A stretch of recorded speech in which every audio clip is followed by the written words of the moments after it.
welcome to Get Your Bell Rung, a pro wrestling podcast. I am your host, KG, and with me is the wrestling enthusiast, Mark Sletten. What's going on, man? It's Sletten, not Slayton, but Or okay. Sletten. That's the I first time always you say botched it Sletten. too. Was that? That's the first time you botched it. Of course, I think that's the first time you ever said it too, though. Yeah, I All right, no always worries. Slayton for some reason. And Well, I've no, been knowing you for 20 years. That's what's sad.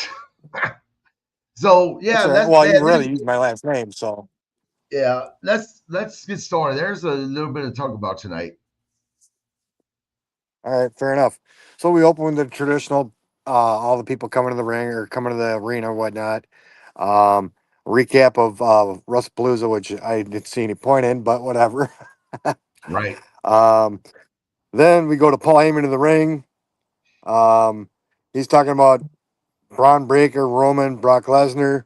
Then we got Cody to the ring, and Cody had a lot of questions. Then we got Braun and Braun to the ring because Cody wasn't safe apparently. Eventually, there's a fight breakout. Randy Orton comes to the ring and saves Cody's ass.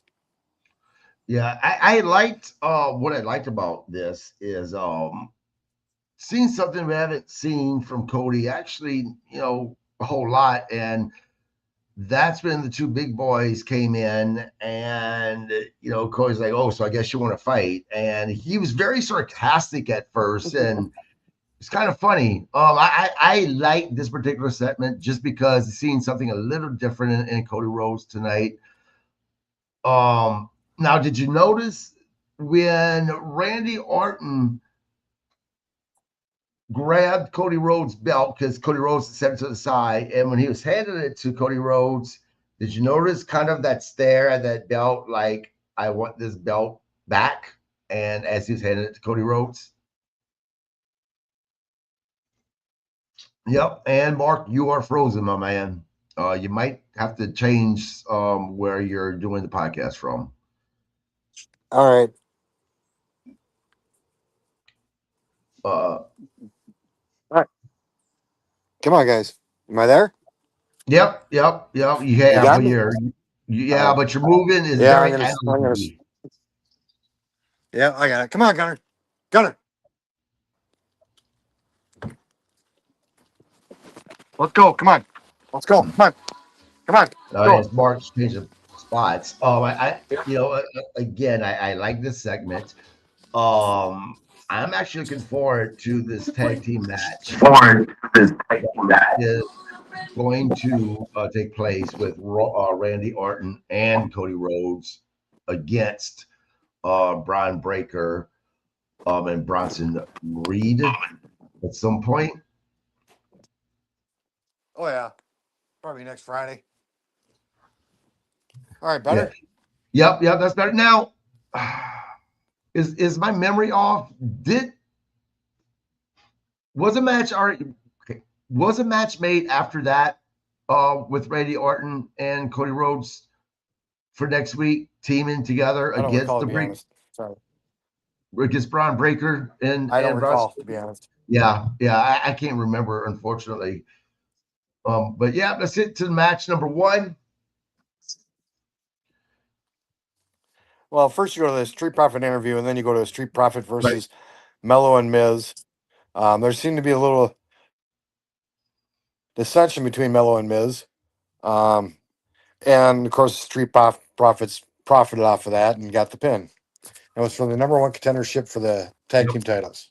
Yep. Now that was a big takeaway from this match, for myself at least, was the Miz and Carmelo Hayes having tension, and then at the end of the match, as Miz is getting pinned, they clearly made a point to show that Carmelo Hayes had time to get into the ring to stop that pin. He didn't. It's basically a FU because of what Miz did early in the match, which was again tag in whenever Carmelo had everything under control. I am assuming that probably next week is when we're going to hopefully see that turn. Miz turning on Carmelo Hayes and Carmelo Hayes actually becoming babyface. I'm interested in seeing him in a babyface run on the main roster. I'm a fan of Carmelo Hayes. I think he's incredible.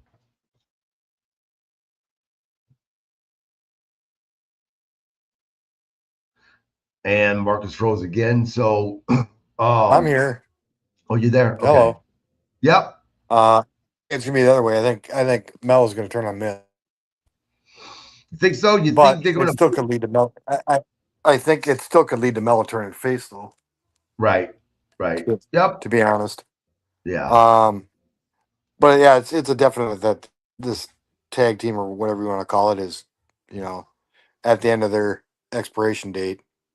Right. Right. Well, they did what it was meant to do. With Mays kind of going under the learning tree, if you will, of the Miz. We see that a lot. Miz does not get the credit that he deserves in WWE, in my opinion. I think he's a great talent and he's a great teacher as well. And I mean, he has to be in order for WWE to constantly stick talent who may be struggling some for whatever reason, especially if they came from NXT, with Miz. I think Miz is probably one of the safest workers out there, to be honest. Right, right. Yeah, I don't remember, Yeah, and he doesn't get the credit. right. Bret Hart used to always, talk about how he's never been injured and he's never injured anyone. I think Miz is right there as well. Yeah, I don't ever remember Miz having a serious injury, and I don't think there's been a case where someone got hurt in a match with Miz. To my recollection, Miz only got hurt once, and it was like 4 years ago. And Morrison was hauling him around in a wheelchair. I don't know the severity of the injury, but Right, Miz was only out for like, I don't know, 2 months, and he was still there weekly in his wheelchair. And yeah, so I don't think the severity. It could have been work too, for all I know. But right. yeah, I've never heard Miz hurt, injuring anybody. Yep. You know, Scott Larson. I think the Miz is a hell of a talent. I agree. Scott So, Larson, who is a fan of ours, he said, "Hello, KG and Mark. Love watching the podcast. A big fan here, man. I appreciate it. I hope you're doing well. We should chat later on, my friend. All right, go ahead, Mark. next we go to B-Fab and Mia Yim or Mitchin versus Julia and Kiana James. I kind of like this match. I thought Really? there were some good spots to it and whatnot. Um, I didn't think it was extraordinary or anything, but I thought it was a decent match. Yeah, I like Julia. I think she's kind of different enough. yeah. Kiana, I could take or leave. Right, right. This was the I like only. B-Fab, or not B-Fab. I like. Oh, go ahead. Not saying this is the only What'd you say? match.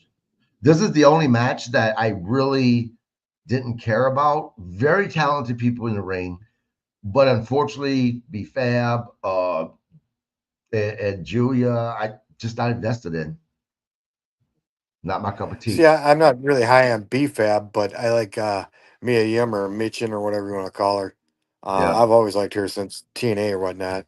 Um, yeah, I think she's a great coach and a mentor, to be honest. Um, anyways, Julia and Kiana get the win, which yep, wasn't a big surprise for me. right. So next, Flair and Bliss talking backstage, and Sol Ruka and Zayara show Yeah, up and Zara. challenge him for the title shot. And Bliss kind of put him in their place.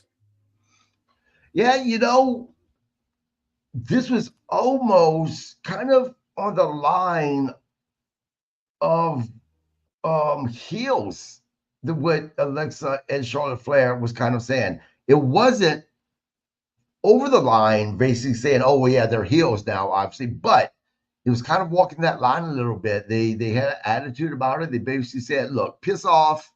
You haven't did anything. You haven't earned it. Get back to us when you think you've earned it." Um, Right. again, But then Charlotte as kind of I went said, to Bliss and said, go ahead, Mark. Um, Charlotte did kind of go after Bliss and say you were a bit rough, you know. which So, was oh, you crazy to there? me. Yep. I think there's a little bit of a lag going on your side for whatever reason. Um, Damn, man, somebody's internet connection sucks. Hello, yep. Can you hear me? you froze on. Yeah, you froze on me too. Yeah. So, We'll get that figured out. It's crazy that Charlotte said that to Alexa Bliss just because Charlotte Flair was the one that kind of started the little snotty attitude with these two women before Alexa even said anything. Um, Look, I love what Charlotte and Alexa's doing. At first, I really wasn't a fan of these two being together. They've really grown on me, and I really like these two together as a team. yeah, well, Charlotte being snotty or rude is not out of character. Right, I mean, she's been that way for years, and that's just the way she has been portrayed. right, So, right. Now, so needless to say, here's a question for you, go ahead. real quick. I don't think obviously they're not going to be a permanent team because you can kind of tell little things. One, they don't even have a name for their tag team, and usually that leads to these two are only together. For now, it's not a permanent thing. My question is this: who do you think is the one that's going to turn on the other? It's going to happen. I'm predicting that as soon as they do lose the belts, whenever that may be, that it's going to cause friction between both of them. One of them is going to blame the other. Who do you think is going to be that person that's going to turn? Well, naturally, everybody would say Charlotte Flair because it's her nature. I'm going to go with Bliss because I think Bliss is in a position where whether she's a heel or face, people love her, you know, and she'll survive, and Nope, you froze on me Charlotte, again. I see her trying to remain a little bit. Uh, I see her as a face for a little bit, you know, but eventually she'll be heel again. Right. I put you this way. I Hello, hope you there? it's a yep. Okay. Mark, I'm going to drop you real quick. Join Ray back in, see if that fixes the issue. All right, drop me. All right, guys. As we're waiting for Mark to come back, I apologize. I'm not sure what's going on. We've fixed these problems that we used to have, and all of a sudden we're having crap happen. Like I said, I hope that is Alexa. That all right? You there? Yeah, the strange thing is we don't get this on Tuesday night. Yeah, We I'm only get not it on sure. Saturdays.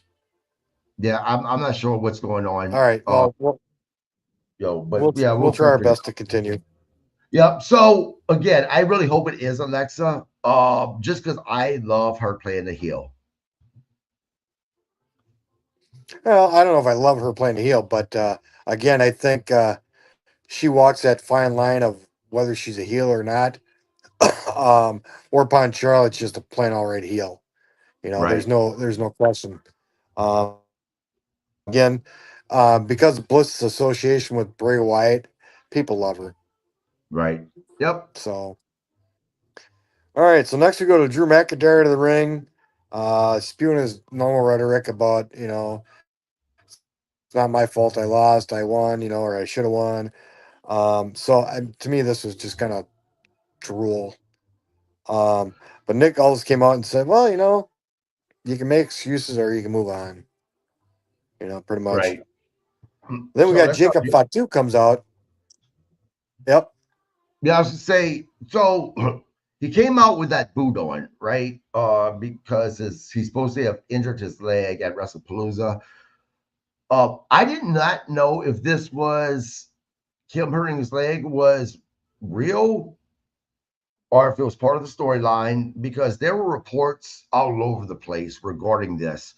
Uh, Obviously, I'm pretty sure that it was kayfabe because I'm pretty sure WWE would have not allowed him to take any bump whatsoever with a boot on if his leg was actually injured. So, and then Yeah. as you said, Jacob Fatu appeared, and man, he got a huge pop. People went ape shit when he walked through those curtains. Yeah. Well, we haven't seen him in like 3 weeks, Right. or longer, possibly. It might be a month. I don't know. But it's been a while. Yep. Jacob pretty much told him to shut his bitch ass up, pretty much. Um, that's not verbatim, mind you, or it could have been. I don't know, but uh, and of course, there's a melee that occurs between these two and whatnot. Looked like Jacob came out the better of the two. Right. Now, I tell you that as much as I kind of flip flop with Drew McIntyre, I'm actually looking forward to a match between these two guys. I think it's going to be extremely hard hitting, and I don't know. I think that these guys are actually going to have a damn good match together. That's the thing because the Samoans will always, I think, are always willing to go off script and actually throw down. And Right. the Europeans are similar, just I don't think as quick to flip the switch. Right. So like your Sheamus, your Rusevs, your Drews, I don't think they're afraid to go off script and throw a real punch. You know, Right. The I could be the wrong, but yeah, I think that the Japanese, especially those that were with New Japan at some point, I think that they're probably the only ones that are more stiff than the Samoans because those guys are known for how stiff they are whenever they're in the ring. that's that strong style. Yep, yep, that's what they call it. Yep, that's what they call it. So next we go to Tiffany and Vaquer and basically well wishes, I'll see you at Crown Jewel if you win. Tiffany reassures her she's gonna win. Um, Next we go to Sami Zayn and Dragon Lee talking about the open challenge, and Sammy's pretty much hammering home that anybody can answer the open challenge. So to me, it felt like an invite for Dragon Lee to take it, but didn't Dragon Lee just face him like a few weeks ago? And I think last week. Oh, all right. Then we go to a promo with Solo, which I know that you liked last week's or the other week's promo, but I just, yeah, I not this just lose one. interest. I just I lose interest. yeah, this promo was almost like watching a repeat of the Bloodline promo, just with different people, with the whole JC said, "I love you, Solo crowd." Yeah, you know, be different. We Right, seen it. Be different. right. And I love Jeff Cobbs. You can call him JC I Mateo do. all you want, but I love Jeff Cobbs. I think Jeff Cobbs is a freaking tank. Yep, yep. Um, so next we go to Sammy in the ring, waiting for whoever's going to accept his challenge, and it's Javon Evans from NXT. I Right. absolutely have no knowledge of Javon Evans, to be honest. So, as you seen last night, this kid is incredible. He really is. Yeah. But this is me nitpicking, right? And it is me nitpicking. But I'm gonna tell you my one and only problem. Let me say this first. I love the match. Great match. This is my problem with it though. So Hmm. this is a young man who is still with NXT, right? We've seen how close he came to beating Sami Zayn. In my opinion, this shouldn't be happening. We Right. just heard Triple H say, a few months back, maybe a little bit longer, regarding AEW, when AEW was beating NXT, that, big deal, AEW is beating NXT in ratings. This is our developmental people, right? So you shouldn't even compare them according to Triple H. But yet you have a guy in developmental come in and damn near beats your U.S. champion. To me, although it highlighted this young man, at the same time, this made Sami Zayn, your U.S. champion, look really bad, in my opinion.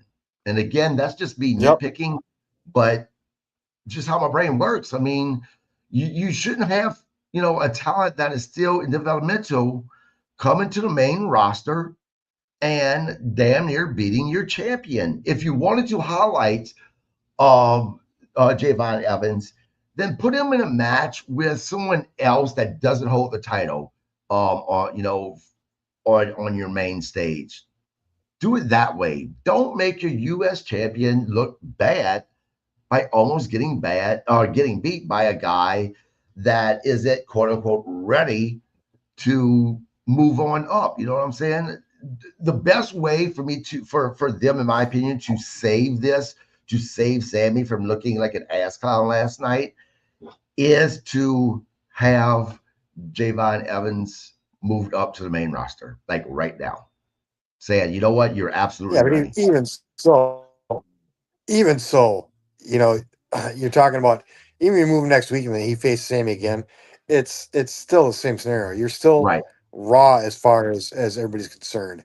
You know, it was right, no different than Kevin Owens pinning John Cena when Kevin Owens was NXT right. champ and well, was John a U.S. champ or world champ at the time? I can't remember. I I think I he think it was might have been US, but world yeah, I champ, can't remember and either. Kevin Owens Right, pinned him. right, You know, right. Yeah, I and agree. it's Look, like really, come on. I don't like even when they bring the main talent roster to show up at one of the NXT shows, or even have them, for a title match. Regardless if it's, you know, someone on the main roster going after the NXT championship, regardless of the man or a woman, that should be a squash match, almost in my opinion, because just like you said, you're dealing with people who are not ready to be on the main roster. They're students, and when you have a student that is still learning, that's not ready to go up to that next level, come in and almost beat your champion, it looks bad. Right. Yeah, but it's no different than back in the 80s when Ric Flair would travel from territory to territory. And yeah, he'd face the top guy in that territory, but outside that territory, that top guy was, his name was, pretty much worthless, you know? I'll disagree, because I mean, you had Flair going to the territories of Memphis, fighting against the King. Um, and those guys were well known. We may not have known them that well because they're in a different territory than what we were able to watch, but they were still pretty well known. I just think that there's a big difference between that example and someone who is still basically in a wrestling school. That's what they present NXT to be, basically a wrestling school, developmental, and they're coming in and damn near beating your U.S. champion, or any champion for that matter, the main roster. Yeah, but NXT has evolved beyond that too, to a degree, because now you got Evolve and you got Mhm. another show where they got, even greener talent. NXT's got there for 3 years, you know. Right, right. And And it, I look, I agree with you, right? If I was doing a straight shoot about the NXT, most of them are damn good and are ready to be at the main roster. But I'm talking about kayfabe here. That NXT, they present NXT as developmental, right? yeah, all right, yeah, I'll give you that. You know, um, but yeah, no, NXT has definitely evolved from its initial Oh, concept. absolutely. Right. I don't consider NXT a All wrestling right, school, or developmental. I think those guys are amazing. But if we're talking about um, pro wrestling kayfabe, you know what I'm saying? So, I think it's more of polishing their mic skills more than their wrestling skills per se, because yeah. a lot of them wrestlers I think are just as good in the ring. And actually, as far as action, I'd almost put NXT better than Raw or SmackDown as far as action. Yeah, I can Um, agree with you. but their mic skills are still kind of questionable. So I think they're developing more of their personalities and mic skills than Right, more so the wrestling skills at this point. right. I don't know. I Yep, could be wrong. yep. No, I agree with you. All right. So yep. So next we go to Nia Jax and Chelsea Green. Chelsea Green offers her kind of like an enforcer role, I guess, and you gotta love Chelsea for this kind of bullshit. You do.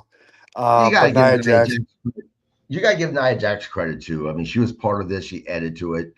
Her attitude Yeah, about yeah. it was great. And yeah, I actually liked a segment that involved Chelsea Green. Holy shit. And Nia Jax. So you're not a huge Nia Jax fan Right, either. right, So the right. fact that two of them pulled it off, that's high praise on Kevin's part. It is. Um, Like my praise means anything. right, right. Well, we can hope. Um, so then you got Look, Stephanie McCare that shows up and she offers well wishes, and right. if she wins, we'll see her at Crown Jewel or whatnot. Yeah. And So Nia assures her she's gonna win. going back real quick about my praise, my high praise, right? Um, any of those ladies looked at their bank account and looked at my bank account, my opinion means nothing to them, Right, right, right, right. We're still in that piss hand mode. right? Maybe we should start using that term, bro. Like Vince Russo. If we Vince start throwing Russo. around bro or a or something, a catchphrase or something, maybe we'll catch on. And it's funny I you don't know. brought up Vince Russo because I'm going to be bringing him up pretty soon here. Shut up. Oh, you're gonna bring him up. Oh, I think you're gonna talk to him like an interview. No, no, I'm no, like, all no. I'm right, going to you're bring moving him up. on. Okay, all right, all right. Next, go to Damien and Kit Wilson. Wilson in a Yep. chair. Uh, he kind of berates Damien a little bit, and uh, was his buddy that tripped over his wheelchair, knocked him over, and Damien says, "Bitches be tripping." Yeah. Um, and then Aleister Black drops Damian Priest like a bad habit and says, "We can keep this going until one of us is done." Right. So first, let's go to what Trick Wilson was telling Damian Priest, starting with him about the whole toxic masculinity shit. Why? Like, really? Why? I get it. It's just a skit or whatever you want to call it, just a promo. But why? Leave that shit because I want wrestling to get away from all the stupid bullshit, right? That's being Right, said out there. right. That's the part that I didn't like. Now, man, Aleister Black has one of the best kicks in professional wrestling because his shit. Yes. I'm like, did he actually hit him? I mean, that's how good he is with those kicks. I like this again. I think that we're going to soon see a Damian Priest, Aleister Black team. I know you're not high on it. I am. I think that they'll be great together. I do agree with you that sure, I would prefer to see Aleister Black with, say, the Wyatt Six or something like that. That would be a better fit. That's not going to happen. So I'll take Damian Priest. I'm warming up to the idea of Priest and Alistair. I am. I just don't think it's.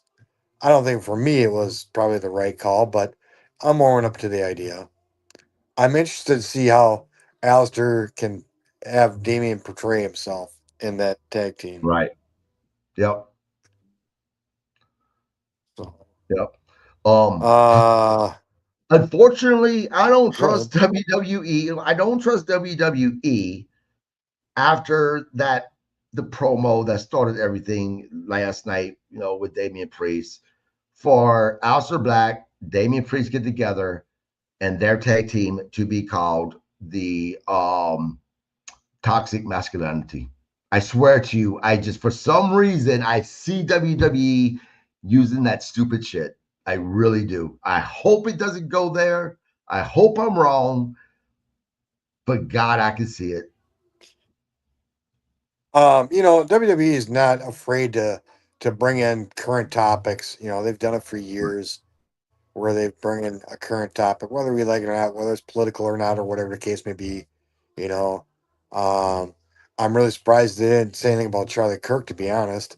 But I'm not here to judge them. Whether they want to acknowledge it or not, that's their business. right, You know, I think with the Charlie Kirk media overload, I'm actually kind of thankful that somebody didn't acknowledge it. To be honest, right. you Yep. know. I'm sure the company was probably split on whether they should or not, but ultimately, I think it was for the best that they didn't. Yep. Yep. I could agree with that. So let's see. Next, we go to the women's championship title match, Oh and boy. yep, everything but the kitchen So sink. No, I'm kidding. Go ahead. so look, this is my issue. First, let's talk about the match. I like the match. Even even with Nia Jax being involved, I like this match. I thought all three of these women look great in the ring. What annoys me about wrestling fans is instead of remembering how good the match is, they're focusing on one thing that happened. And let's talk about that thing. We seen the ref, can't remember the young lady's name. She stopped at a 2 count before Nia, with Nia Jax not kicking out until actually after. If you go back and watch, she actually did kick out, but it was a really late kick out, obviously. Now, let me tell you what is being said, and guys, this is not coming from any credible sources, none. This is just what's being said. You have two scenarios being played out here. One scenario is that um, Nia Jax just kicked out late. This is her bad, right? There's another scenario being said that because of what happened to Jade Cargill, her being busted open, which I'll be honest, this looked like a work to me. This doesn't look like a mistake, but they're saying that she wasn't meant to get busted open. Cool, I could go with that, right? Whether it was on purpose or a work, that's whatever to me. What's being said though is that they so originally Jade Cargill was supposed to run in and stop this pin, but because of her being injured, it was changed at the last minute, and it wasn't told to Tiffany Stratton or Jade Cargill. That's why she just didn't kick out. She was waiting for Jade Cargill to break up that pin. So this is on the ref. This is my thing. This is live TV. Unexpected shit happens. It happened last night. I am not going to let that one thing that happened take away from how great this match is. And for people who are doing this, who are more focused on what happened in just that one spot is overriding the entire match. This is what's wrong with wrestling fans today, in my opinion. They want to focus on stuff negative instead of focusing on the fact that the majority of that match was absolutely great, in my opinion. Yeah, no, they do. Damn it, I had a point to make, but completely forgot. Oh, the only thing that bothered me was Jade posting on social media, "Don't ever question my love for the game" or something like that. As she's busted open. You know, um, Right. other than that, Yeah. I mean, Jay Cargill, you're not the first person who got busted open when you weren't supposed to that continued on. Becky Lynch, freaking nose broke, right? And I could, go on and name so many professional wrestlers that, got injured and still finished the match. Freaking Maven, go way back to Maven, broke his leg and still finished the match. Triple So, H blowing quad. right, right. So, you know what? Bravo, Jay Cargill. You say you love the game, but let's really be honest about something. The match kind of ended right as she got busted open. So you really didn't see her get into the ring and struggle through it. Nothing like McIntyre, CM Punk match. Dude Right. had to get what, 16 staples in his head? Staples. Yep. Yep. Right? So get over yourself, Jay Cargill. Yeah. But it's probably one of the first times Jade's been busted open too. I get that, but to get on your high horse and to post something like this, I can see if she was a heel doing this, right, to get heat, but she's not a heel. She's a baby face. Get over yourself. Yeah. You know what? I'll be surprised if she re-signs with WWE because I think the whole only reason why she went there was to elevate her marketing. All right. And I don't think it's getting her where she wants to go. So Right. I don't think she'll resign, to be honest. That's just me. And to be honest, if you wanted greater marketing to go from AEW to WWE was the right move. Right. Right. Now, let's bring up let's bring up Vince Russo for a moment. Vince Russo went on his podcast and he was saying that the referee, let me pull up her name, but he's saying that she's going to probably get fired because she botched up everything. I don't see this as strictly being just one person's fault. I don't. I don't blame her. I don't blame Tiffany Stratton. I don't blame Nia Jax. I don't even blame Jade, right? Shit happens, man. It's live TV. To me, is how you recover from it. It's not the mistake, it's the recovery from the mistake. And these women recovered from this, that happened. They moved on with the match, had a damn good match even after the fact for, the match only lasted a couple of minutes afterwards. From start to end, this was a good match, in my Yep. opinion. Yep. From start to No, end.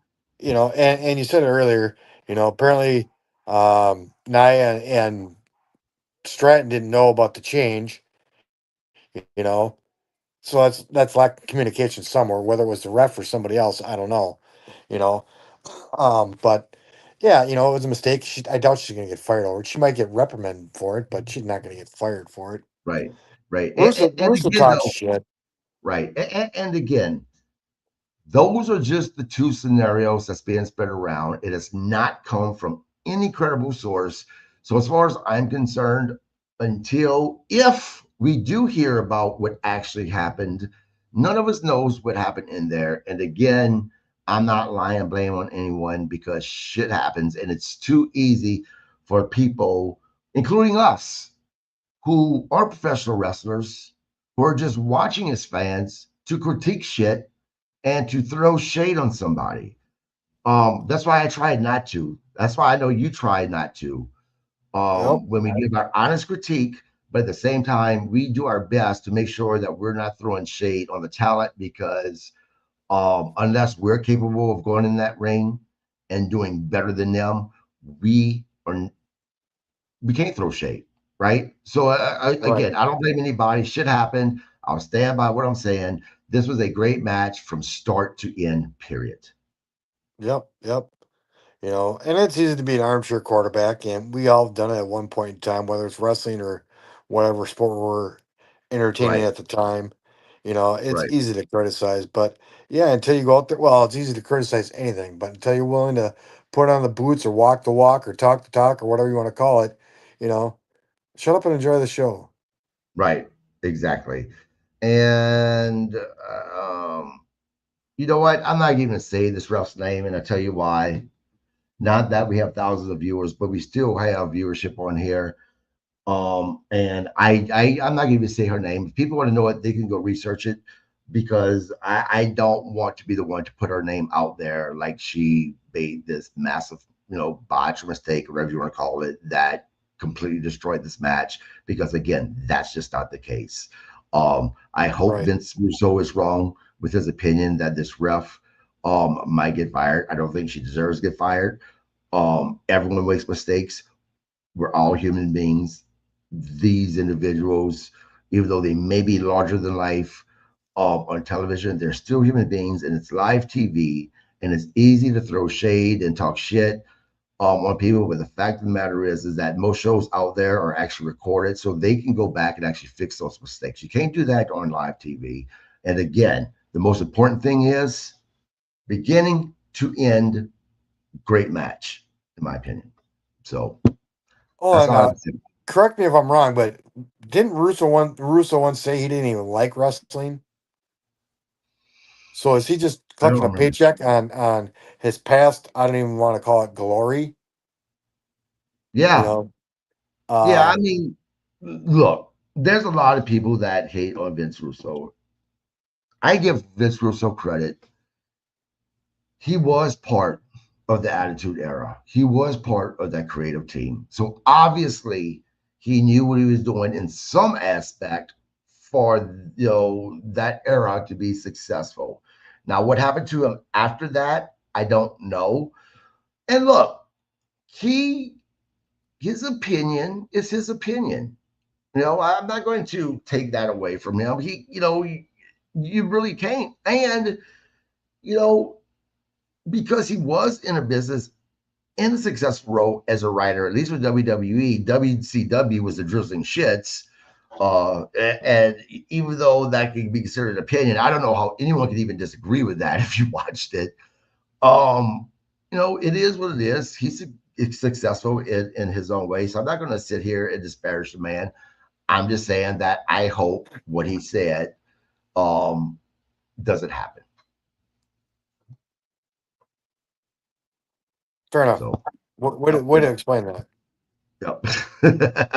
Anyway, guys, that wraps up the episode of Get Your Get Bell your bell Rung rung. Pro Wrestling Podcast Raw Recap. I would give this man. I would honestly give the show a B plus. I got to go with a B. Well, it still would be better than a lot of the grades we've been giving Dishing them. out lately, yeah, yeah, Yep. And real quick, and we're not going to go over it, but I just want to say this because we weren't able to do the recap for Wednesday Dynamite. I'll say this much: AEW Dynamite was also good. I'd give them a B plus as well. You know, yeah. it's I'll go with a B on that one still. But yeah, yeah, I yeah, enjoyed it. yeah. I did too. So this was actually a decent week of professional wrestling. Monday Night Raw, it wasn't the best. Um, but nonetheless, 2 out of 3 shows were saying was good. That's good week for professional wrestling, in my opinion. Right. Guys, don't forget Hold on, that. real quick. Yeah, go ahead. I got to plug the NWA on Roku. I did watch a couple episodes. Great. While I'm unfamiliar with a lot of the talent, I do like their production of it. Right. They're definitely a throwback of the 70s and 80s of how the ring looks and how it's presented with the lighting and whatnot. It's definitely a throwback. Um, so I'm gonna try and watch more of it throughout the week, but I've got other shows I got to watch too. Right. Um, Right. but I definitely like the look and the concept. I'm not keen on the announcers per se. Um, I expected more of the owner to show up, but thankfully, or maybe not thankfully, he's not injecting himself. Um, I guess for me, it's just an interesting watch. Because I'm learning new people and whatnot. Right. There's some silly characters, but they're everywhere. Um, but yeah, as I'm learning the characters, I'm getting a better feel for it. I did catch that Carney show on Netflix that you and Bob were telling me about with Peacock. the whole NWO or NWA. Sorry, Yep. Yep. And that Peacock. was different. Oh, Peacock. Yep, you're right. I'm sorry. I'm surprised that it was on Peacock, to be honest, because WWE was dominant on there. But Yeah. nonetheless, but even watching that really didn't gear me up for the roster that they have currently. So, I don't know. Like I said, I want to play it just because I think they could use the numbers. They had a nice attendance crowd in the 2 shows I did watch. Mhm. Nothing. I mean, a small compared to even AEW. So you're probably talking, 1,000, 2,000 people. But you know, Right. for NWA to still be around, I'm impressed. Right. Right. Yeah. I'm a big fan of NWA. I'm an NWA guy. I grew up watching NWA. Um, so yeah, you guys check that. It's on Tuesday nights at 7 p.m. Central, I think, on the Roku channel. If you're a wrestling fan, I think you guys really Yep. enjoy it. Yep. Tomorrow or Monday, guys, at 6 p.m. Central, I am having Christopher Adino from his part of the Pitbulls, ECW Pitbulls, and he's going to be on my podcast again Monday at 6 p.m. Central. I'm super excited about this. He is an incredibly nice guy, and this guy is truly giving. He has done a lot of charity, which we will also talk about on the podcast. So don't forget to subscribe to our podcast so you can catch these shows. And my guests, I have a lot of great guests that are constantly coming on the podcast. So make sure you subscribe to our podcast. Until then, Mark, all of our fans, we will see you guys very soon. I got nothing, man. Got nothing. Gonna go mow the grass. Get your bell rung, everybody.